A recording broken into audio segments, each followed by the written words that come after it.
Welcome everyone to the product update and roadmap webinar for January 2026. We're looking back at last year and ahead at this year, what's coming up. So we've been busy. And so let's go next slide here, Matt.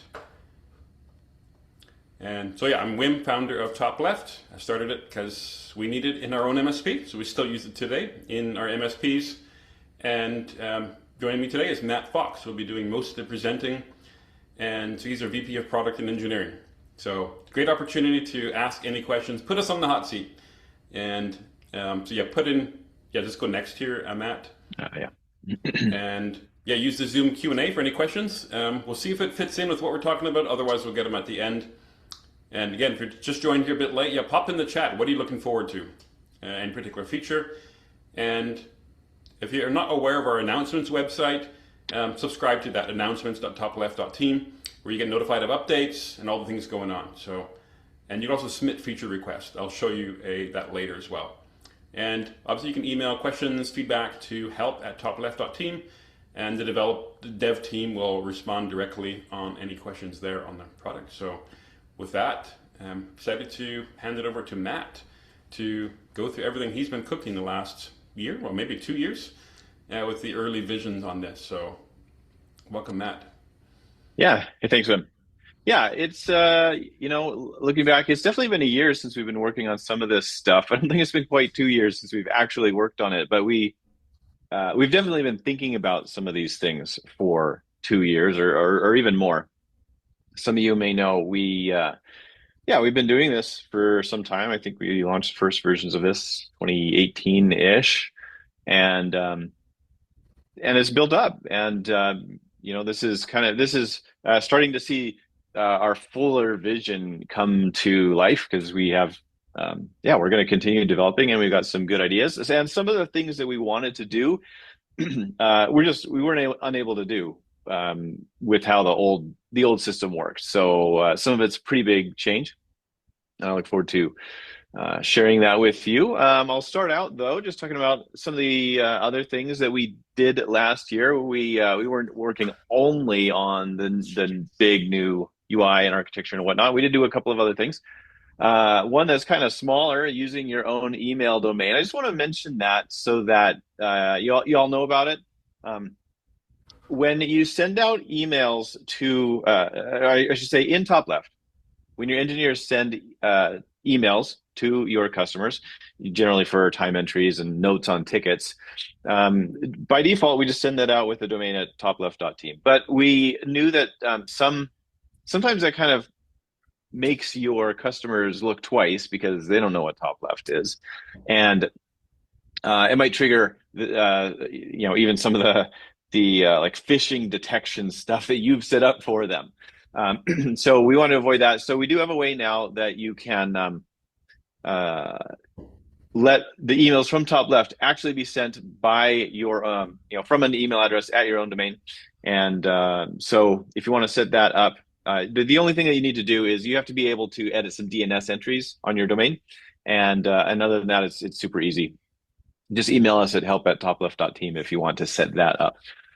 We also worked on HaloPSA, and actually that was kind of one of the drivers for all of this extra work that we've been doing, is because we knew, if we it's going to be a lot of the old system that we had was not set up to add another PSA very easily. So we said, well, why don't we do all these changes all at once in order to be able to support HaloPSA. So we've had other events and whatnot about that, so I won't mention that too much more about HaloPSA, but we're certainly very excited to offer support for a third PSA now. Okay, let's get into it. I am gonna mostly show you this. I do have a couple of things to read. Don't worry, I won't make you look at a screen full of text for too long. So I just wanted to talk about why did we do all this? Well, one is we wanted to have a better experience for managers and engineers, and we'd heard certain feedback from certain places, like it's kind of slow sometimes, it kind of looks old sometimes, and so we wanted to fix that. We want it to be a place where your engineers want to work, so that they they don't work in top left because the manager told them to work in top left. They want to work in top left because it's actually a better experience than working in ConnectWise or Autotask or Halo. We also wanted to improve the foundation for future work. Kind of like I said, hey, we want to expand into other PSAs like Halo, and we needed a better foundation to do that. So that's why we started working on a change this large. Some of the specific goals there were to make it faster loading, especially in the Kanban board. We wanted a more modern look and feel. We wanted to support dark mode. It was kind of surprising to me, but at the Wim mentioned that our announcements page, something that is also there is a feature request tool, and you can actually vote on them. And dark mode was actually our top requested feature. So we wanted to be able to do that. We wanted to make it more flexible to configure so that you can really get what you want on the boards, and to be able to support more variety of configurations for different PSAs, because every MSP has their own way that they set up their PSA. We wanted to support more of those. And be able to support more visualizations, more than just the Kanban board. And then for a while now, we've had Gantt charts. We're adding capacity planning, going to show you that. And that's not all we want to do. We want to support more as well. And so making some of these changes was a good foundation for being able to add more in the future. We have replaced the Kanban boards with something called views. I mean, we still have the visualization, but previously, since we started out with Kanban boards, it was everything in the system was just based around Kanban boards. But now we have what we call views, and it's there, for every view there's a Kanban board, but this one lets you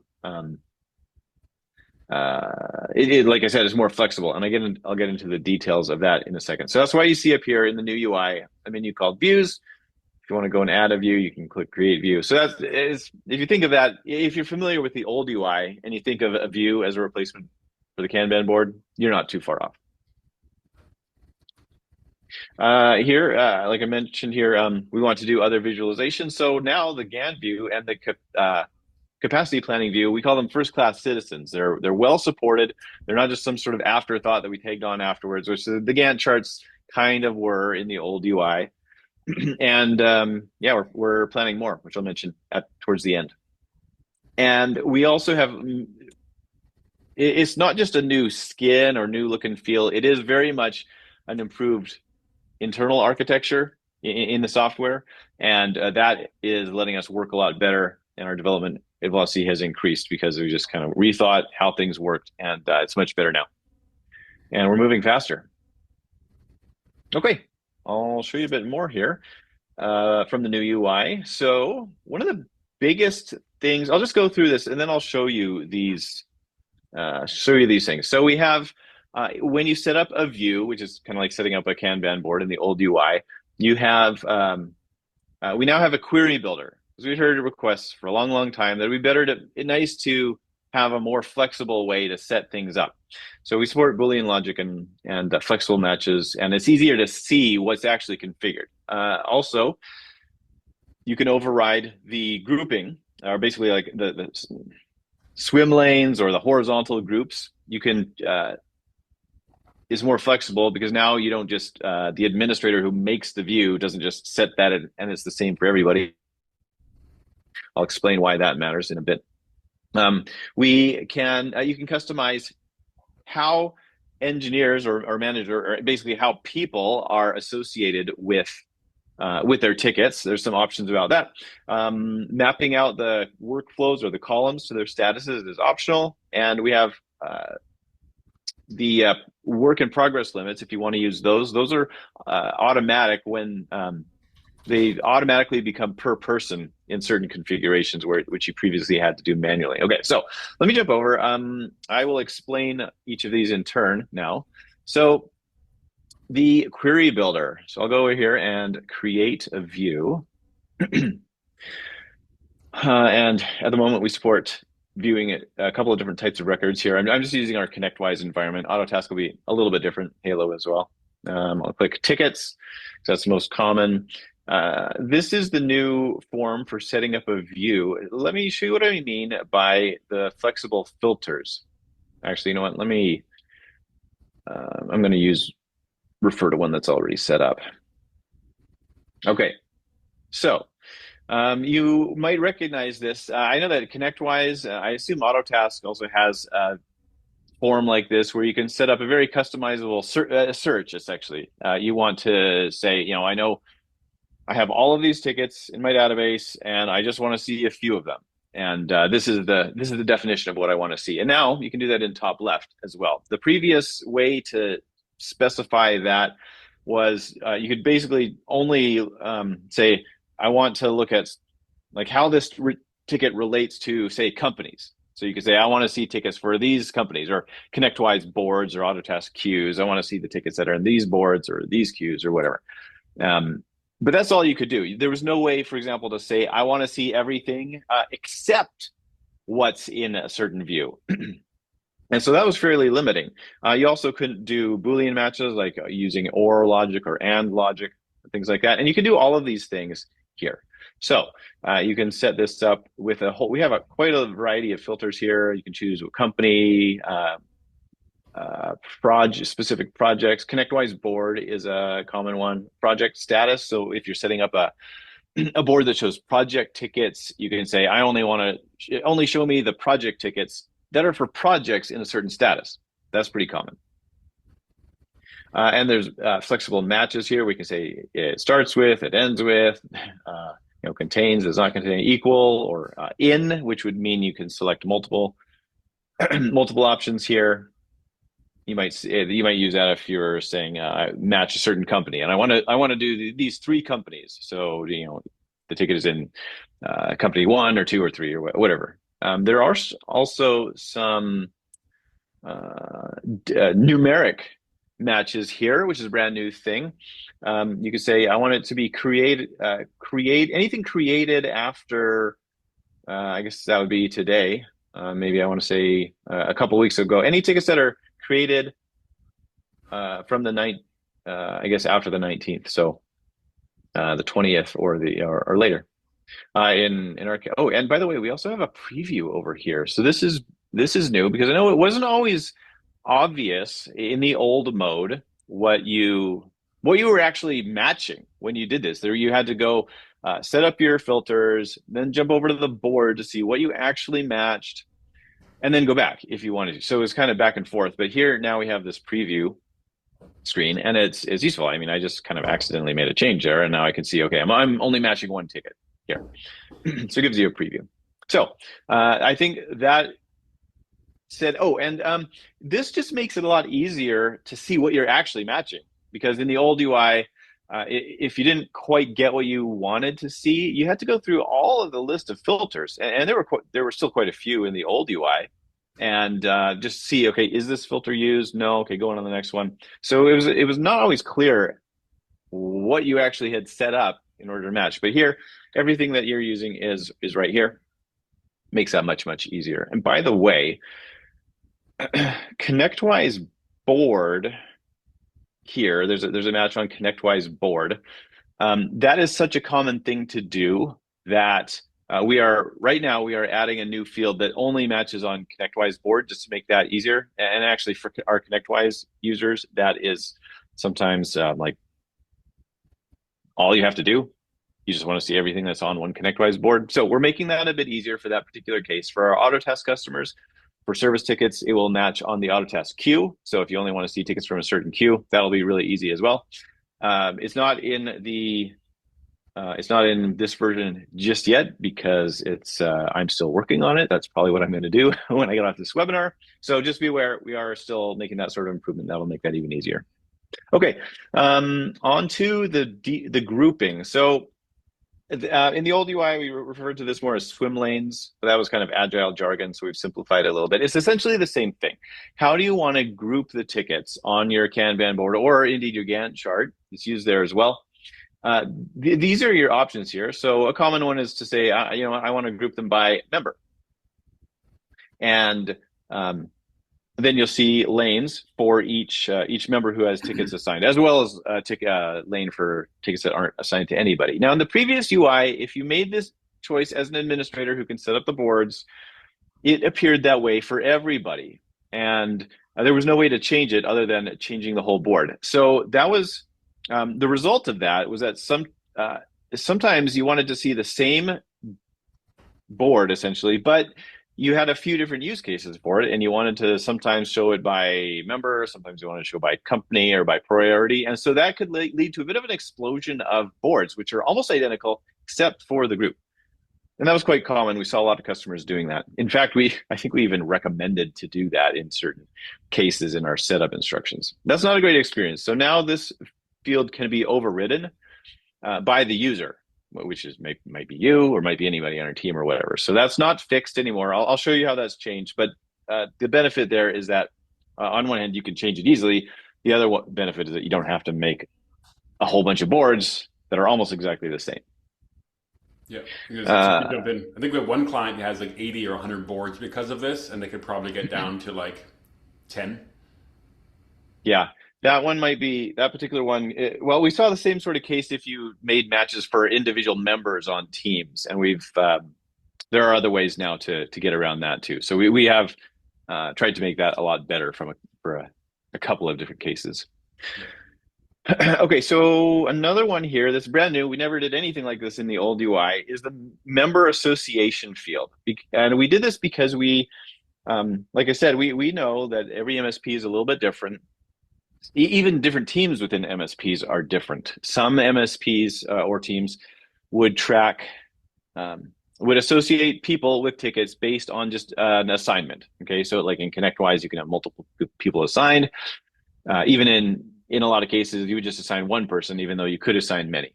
Other times, though, say in ConnectWise, you would assign an owner. Okay, and there can only be one owner. Other teams would never use owner; it would just be not set on any ticket. In Autotask, the equivalent is a primary resource and secondary resources. You can only have a single primary, but you can have many secondary resources. And again, different teams do different things. So we wanted to make it configurable. So now you can actually say like this team associates their members with their tickets based on just being assigned, or they do it based on a ticket owner. Okay, and that has some changes based on like, for example, there's this little switch here that says mine. Okay, so if you want to that's just a really easy way just to see your own tickets. But to make that work effectively, we got to know how does your team operate? Is it based on assignments or is it based on ownership? So this is something that lets you customize that for your team and make it work more appropriately for you. Okay, another thing here for setting this up is this is the column editor here on the workflow tab. And if you've used TopLeft before, you can see this is quite similar to the old column editor where you have the list of statuses and then you map these statuses into the different columns that you've set up or workflows. The thing though, in the new UI, this is actually optional. In the old UI, we forced you to do it because it just made no sense. There was no Kanban board without it. But now, if what you want to do is only use this to view Gantt charts, then you don't actually need this because this is right now, at least, it's used for the Kanban board view. And now, because like I said, the Gantt view and the capacity planning are first-class citizens, if you don't want to make use of the board view, you don't have to. So this step is optional. The only other bit that I mentioned was more flexible setup for work in progress limits. So you can specify both work in progress maximum for the board as a whole and for the per person. Okay, and the per person one will be kind of enabled or disabled. Basically, it will be used only when it makes sense, when you're showing the work grouped based on people. Okay, so previously you could only choose one maximum, and then you had to kind of go to a certain place. You kind of had to know the option was there, and you had to turn on the mode to make it per person. It was a bit of it wasn't a great experience. So this is a lot more flexible, and it mostly works automatically. So you know what? I'll just show you right now what the result of that is. So I think here, this is the same board, right? Yeah. So we got 10 here as the maximum for the entire board, and then 2 per person. So we see over here on in progress, we can actually see this here. We've kind of changed how we show violated work in progress limits. We've made it more notable here just with the whole background of the header or the column here is red if there's a violation of that limit. So you can see here, we have 33 cards or 33 tickets in this whole column. The maximum is 10, so that's a violation, so it gets marked in red. Here though, because we are using the member grouping, any member who has more than 2 cards in their in progress column is going to get that marked as a violation as well. So here, Greg has a violation, James as well. Let's see if I can find one that's not. Maybe most of them are. Okay, Norman here. He only has 2, and the max is 2, so that's okay. So that's having a difference between the per person and the board as a whole, something that you can do at all in the old UI. Okay, so that kind of summarizes some of the improvements that have to do with configuring a board and administering that. Now I'll go into how you the improvements that you would see based on if you're a user. Okay, so I'll just jump through these and then I'll go through them in more detail. Just one is it's a lot faster. I would say it's faster in just about every case, and on cases where there's a large number of tickets on the board, it's up to 65% faster. We measured that once, so we're quite happy with that. We got free text search. The group, like I mentioned, the grouping field can be overridden. I'll show you how to do that. The Gantt chart is more consistently available. We got a full screen mode and ability to zoom into a certain column or group. So let me just explain a little bit more about that. The free text search is available in this bar up here. And so if you have, if you know the sort of a title that's within ticket that you want, you can just search for that. Pretty straightforward. Ticket numbers as well. If you know the ticket number that you want, maybe you know, oh, I want a ticket 1193, then you can easily search for that. So something that people have asked for ages, and it was just very difficult to do in the old system. But definitely we wanted to do that. Yeah, do that I've been using that personally a lot. Yeah. With our own work here, like just avoiding creating an extra ticket because I couldn't find it was hidden in the back. Oh yeah. So yeah, that's a good point. Yeah. Very good. So how you change the grouping field here is just this field here, and normally it will come up with just default grouping, but you can really easily override this. So this one's showing member. Maybe I want to show what project these are, although this is mostly, you know what, this is mostly service tickets, so that doesn't make sense. Maybe company. Company is another common one. So here I can see projects for Bene Partum Law Groups, Big Design, Black Rooster. So go through all of your companies there. Another one could be priority. So you can see your emergency response, quick response, normal, and so on. By the way, if you search well, I guess you wouldn't do this for search, but say you override the priority, or maybe you put on mine mode, that changes the URL up here. Excuse me. And so you can bookmark that. That is something you could do in the old UI that we recommended pretty frequently, but it still works in the new UI. So if you say, you know what, I want to have the priority grouping, and I want it to only show my tickets, and I'm happy with this view, then go ahead and bookmark that page, and you can get back to it. With these certain settings applied, you can get back to that very easily. Another thing is, let me just reset that actually. You're done that. I got 2 questions, Matt. I'm done that part, yeah. One question is the purple. Someone asked, can we change the purple? Is that you asking that, Wim? No. Okay. Not at the moment, but there is a ticket in our backlog to make that configurable. Yeah. So soon, it's sometime in February, I expect that will be configurable. Yeah. And not just that as well, but we have other ideas. We do want you to be able to make this, familiar for your engineers. There's also, client portal, so your customers could see this. Actually, well, the client portal version is still coming for the new UI, but we do want you to be able to, brand it for that purpose. So more options are coming. Yeah. Yeah. Brian asked that one, but it's a question I had as well. I'm not a fan of the purple, but I think it's like pickles and like Brussels sprouts. It's you like it or you don't. Yeah. I have had at least one person say they like it. One other person. Yeah. But yeah, matching to the brand makes sense, especially with the client portal. Is if your brand is green, then you may want to show it that way. Yeah. Okay. And the other question, which is my question, is how do people access the new UI? Oh, yeah, good question. Okay, so if you have never seen this before, but you are a top left customer and you want to try this out, you go over to your, hang on, I guess I should probably I should probably turn it off then before so that you can see it. Okay, so you're gonna see something like this. You're gonna go over here, click your name, you're gonna click account, then you're gonna click new UI here at the bottom. And then it will look like this for you. What you can do then is under views, you'll still see your old boards listed here. So you're not going to lose any. You don't lose access to anything. And in fact, when you go and look at one of your old boards or your existing boards, it will actually show up in the old UI.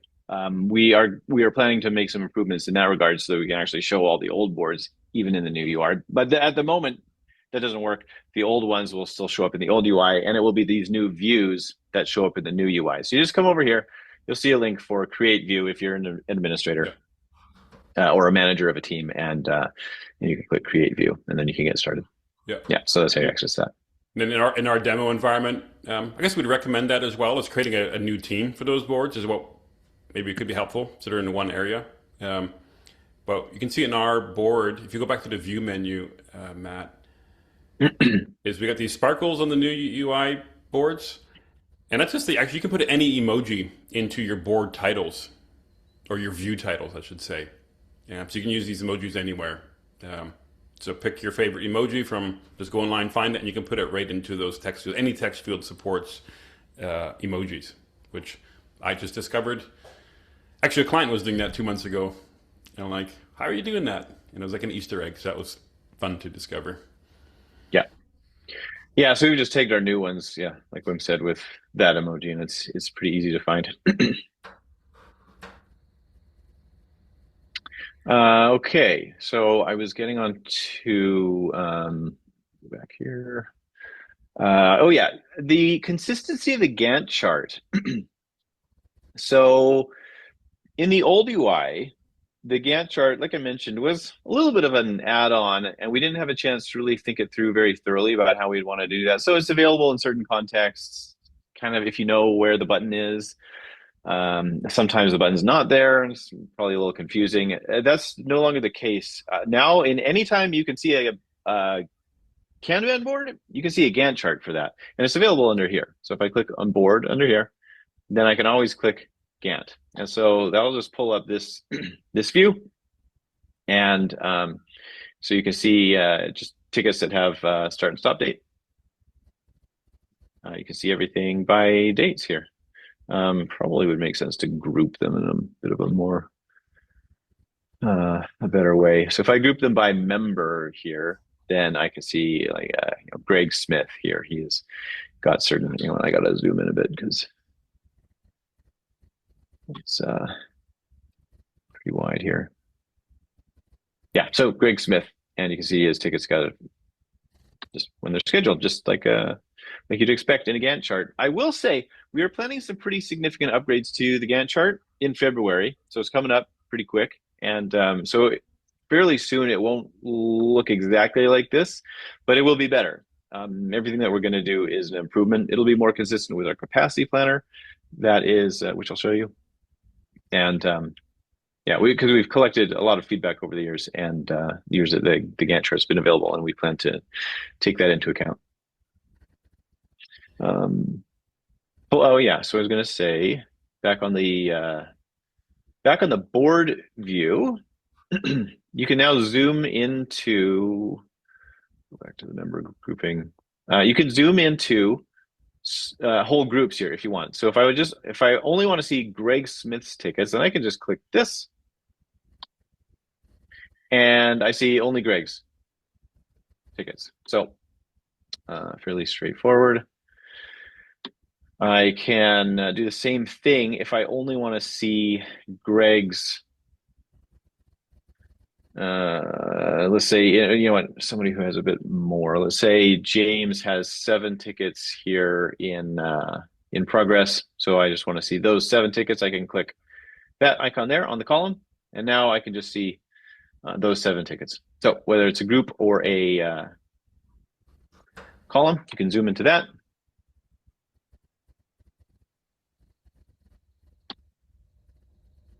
And the full screen mode. Oh yeah, so if you want to lose this menu up here, then I can just click this icon, and then I get basically the same thing, but it's taken a little bit more, there's a little bit more space available because we lose that menu on top. All right. Other things. Okay, you can resize and reorder groups. We got a new ticket editor, a few new options. Dark mode will show you that. Custom links and a compact view of the cards. Okay, I'll show you each one of those in turn.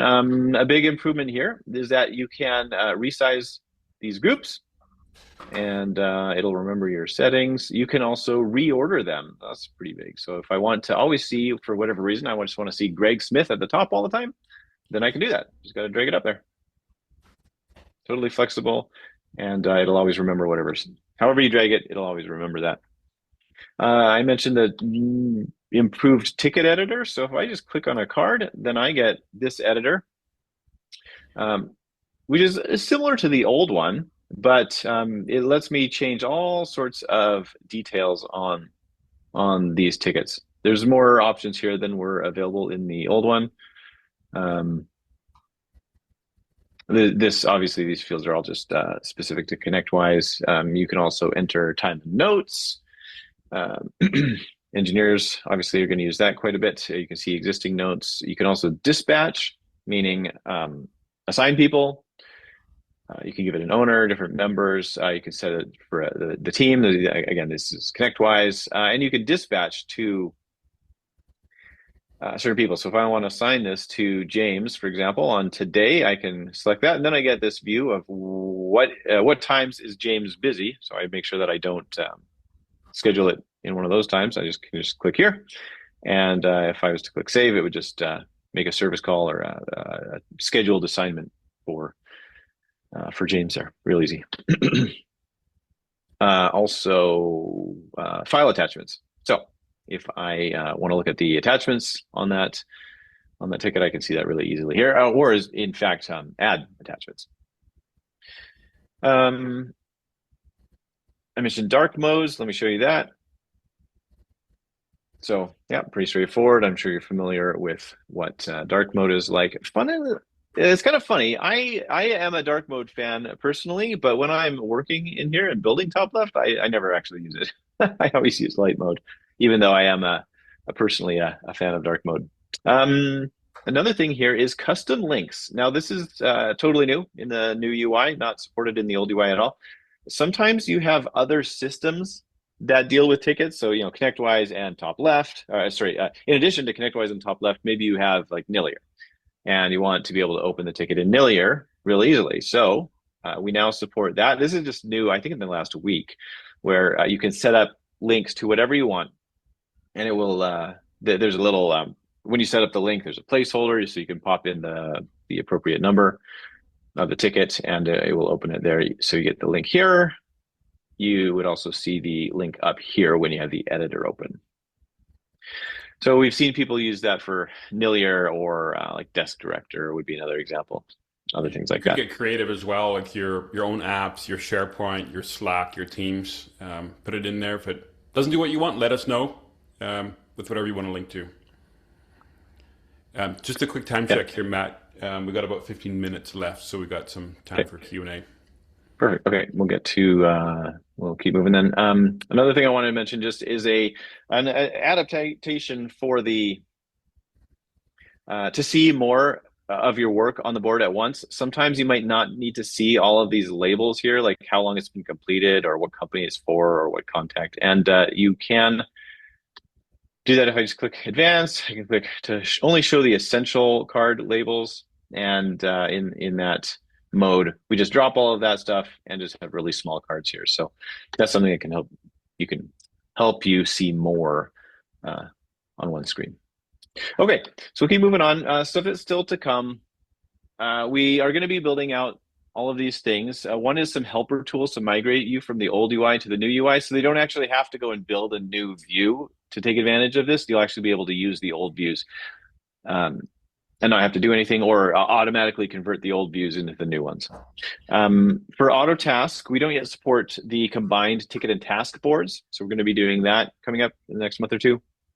Another one is conditional formatting. ConnectWise users would have known those as style profiles in the old UI. We never actually did build that for Autotask. So if you're an Autotask user, you've not been able to even benefit from this in the old UI, but it will be coming to the new UI.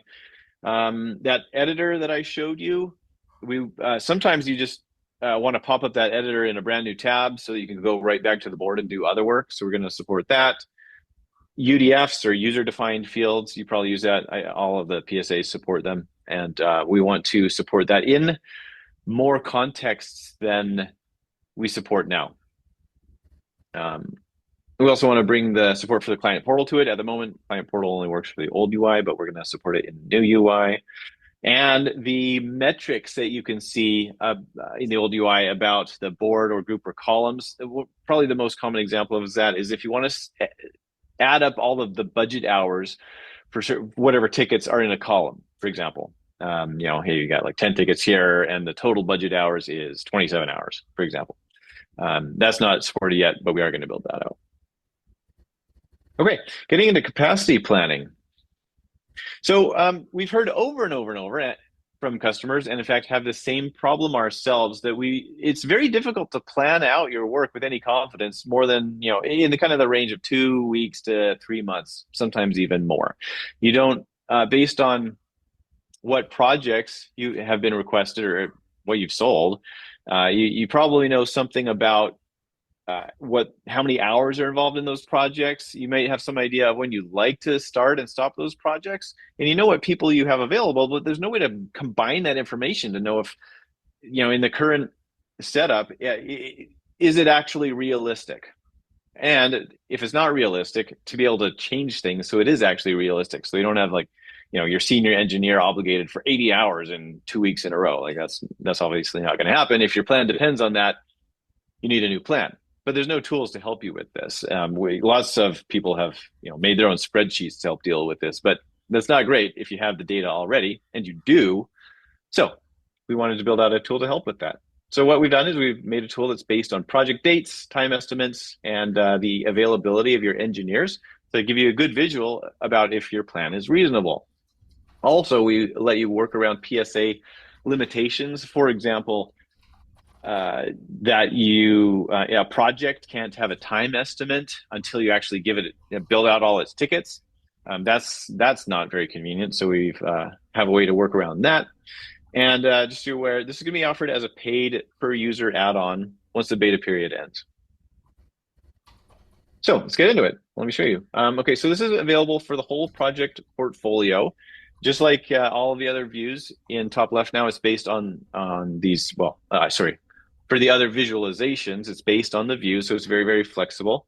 What we look at is we take the kind of average hours per week for a project. So if you consider the start date as scheduled, the end date as scheduled, and the time estimate, then we know, okay, how many weeks long is this project? Divide that by the number of hours, so it's a certain number of hours per week.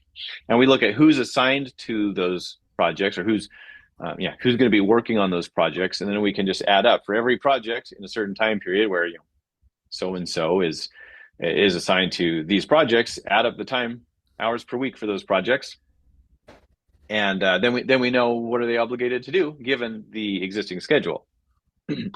I'll show you this. We show the project dates and the assignments in the top of the capacity planner, and the member kind of demand and availability on the bottom. So to get to that from you can do it from any project board. So if I have a board where the cards here are projects, then I will get this option here, the capacity planning. That it doesn't work for tickets. So if you don't see capacity planning listed here, it means you're on a ticket board or something else.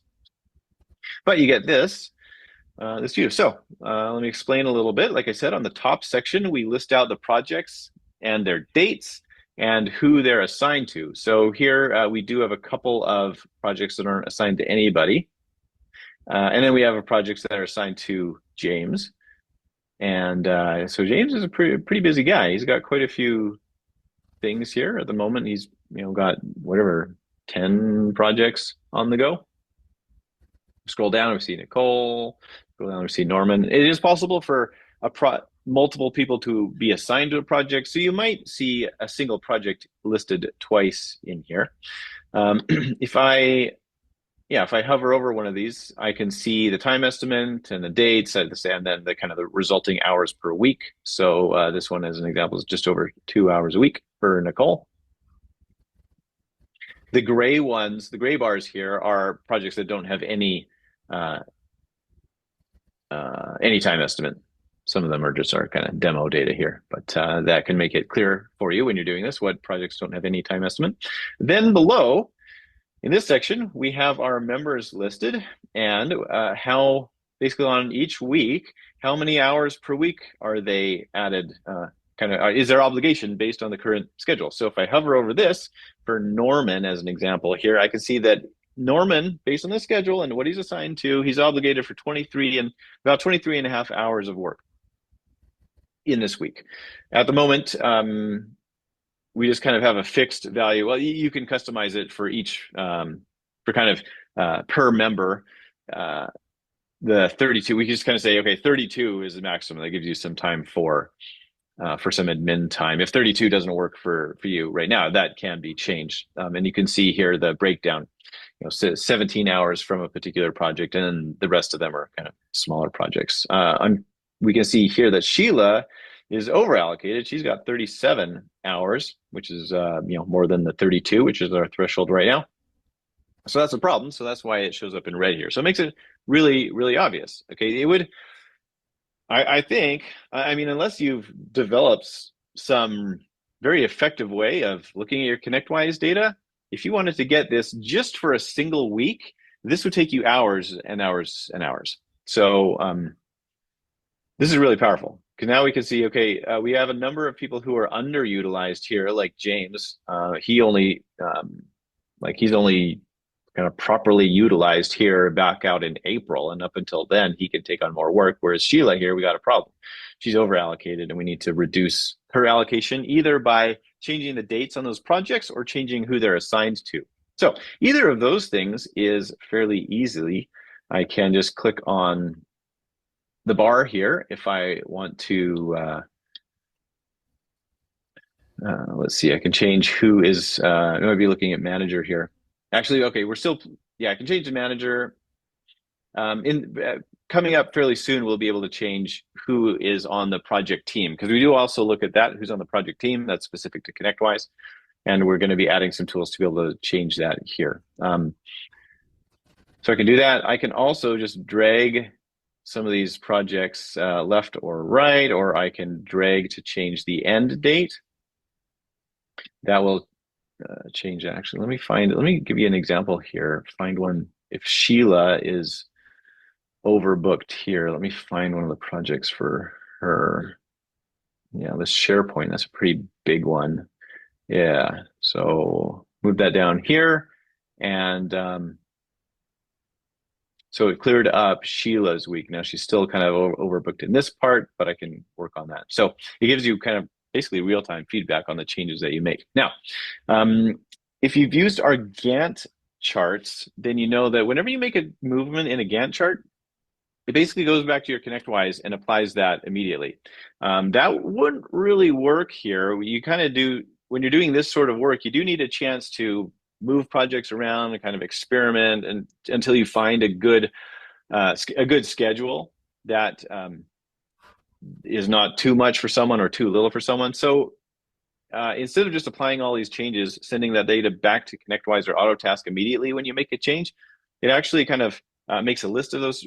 What have you changed? And it gives you a chance to make your changes and apply them all at once. So I can just click Save Changes here. It gives me a list of some of of all of the things I've changed, and then I can just click Save Changes to do that all at once. So very convenient there. Let's see, what else do I want to say about Kind of got like 5 this? minutes left here on slides and demo. Perfect.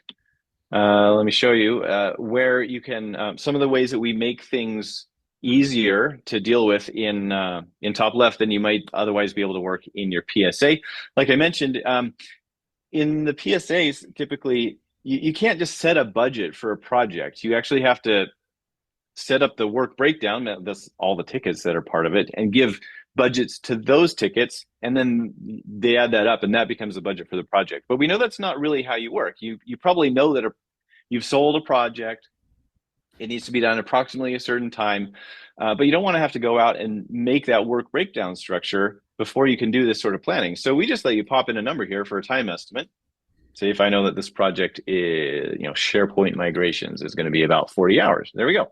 I can just do this, and now the capacity planner will just use 40 hours for that, whether or not you've gone and made any tickets in there. And then I can also assign certain proportions of the time to different people. So if I know that probably Greg Smith is going to do this, or do most of it, I can say Greg Smith is going to do 80% of those hours, and Norman's going to do 20. And if I save that, then it will go and adjust those, adjust the budget, adjust how those hours are allocated to everybody. And should be easy to understand what you've committed to and to fix it if you need to. Okay, stuff that's still to come. We want specifically for capacity planning, we're going to do phase level planning. We know that sometimes projects pause. Sometimes they have kind of different periods where the effort is greater, different periods where the effort is smaller. Sometimes you have different engineers working on the first part, different engineers working on the second part. So we know that it doesn't always work to just say, okay, this project is this number of hours every week through the whole week. So we're going to support it by phase so that you can also do the same exact sort of planning, but do it by phase to support those cases, which a lot of MSPs have. Also, configuring the availability for engineers so that we can indicate if someone's on time off, sometimes people are part-time or they work on different multiple teams, and so they don't have 32 or 40 hours or whatever it might be available for project work, or just to set aside some time for regular reactive work, to say, this team also does reactive work, that's 10 hours a week, so we only got 25 or 30 hours a week. So it'll let you do things like that. Okay, very quickly into this 2026 sneak peek, what's coming up. These are the things that we want you to be able to do. We want you to be able to edit your time entries, edit service calls, because you can create those things, but at the moment in top left, you can't edit them. We want you to be able to do that. Be able to specify configurations or assets on your tickets. Also set up products when someone needs to associate a product with a certain ticket. Give you time entry standard notes for your engineers, because they can use that in their PSA. And we want them to be able to do that in top left. Also editing UDFs in more context. So we want you to be able to edit the values of UDFs. Can't do that in top left, even in the old UI right now. We want to support the UDFs for the conditional formatting that's coming up and specify them as filters. We also want to do better dispatcher tools and calendar views, because here's my personal challenge. I have never heard someone say, I love the dispatch portal in ConnectWise or Autotask or anything. I've never heard that. I don't think that's ever been said by anyone ever. I want to be the first person to build a dispatch portal that people say they love. So that's something that's coming within the next few months. And that's all I got. So Wim, back over to you. Yeah. Wow. Awesome. There's a lot in there. So thank you, Matt. We'll get to some questions in a minute here.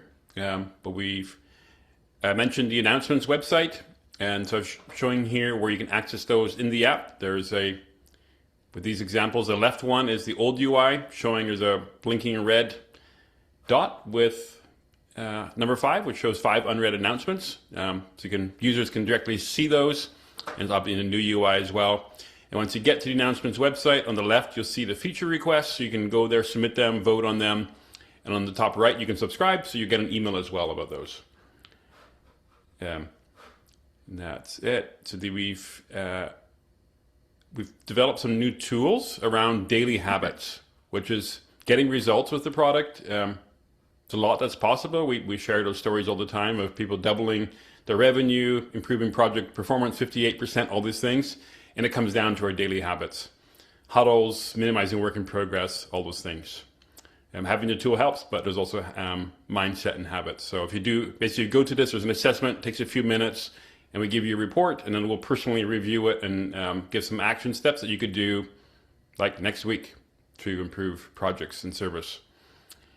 Then if you're not yet a client, obviously you can book a demo through the website, and we're happy to go through this. If you're already a client, you can get a call with your CSM, Customer Success Manager, through that link there, topleft.team, book CSM, and we can go through your boards, give advice, helping to roll this out to your team, rolling out huddles. We're here to help, as well as just helping with the new UI. You can book a call. So that's it. Yeah, next, I think that was the last slide. That's the end, actually. Yeah. Okay, so we've got a couple questions that came in. One was from Orient about collapsing columns that don't have any tickets. For example, there's no waiting or no backlog. Can you just collapse those? Is that in the roadmap? It is. Yeah, we definitely want to do that. That would, whether it's optional or just works, we'll have to figure it out. But we've heard that request a number of times, so we plan to do that. Yeah. Okay, and then comment from Tempest trying to create a view, and it shows 7,000 record matches, then says none are matched. I think we might have to follow up on that one. Maybe. But that can happen for a couple of known reasons. One is, and there's actually a little bit of kind of help text on that field, which I know nobody reads, but one thing it says is that does also, like, the preview doesn't take into account how you map the statuses, and it doesn't take into account who's licensed in your top left. So it could be that you have 7,000 tickets there, but because of how you've mapped out the statuses to the columns, it still doesn't match any. Or maybe just none of them are assigned to licensed users. So that can be a couple of, I would check those things first. Certainly if there's any still confusion over that, then help@topleft.team, email that, and we can help. Yeah. Good question here from Julian around the experience with Halo. And I think this actually goes back to our whole design, and our goal of this whole new UI is to have the same experience across all the platforms, right? Because before we had a lot of feature disparity between ConnectWise and Autotask. So now it's, you can speak to that, how we build a feature once and basically everyone gets it.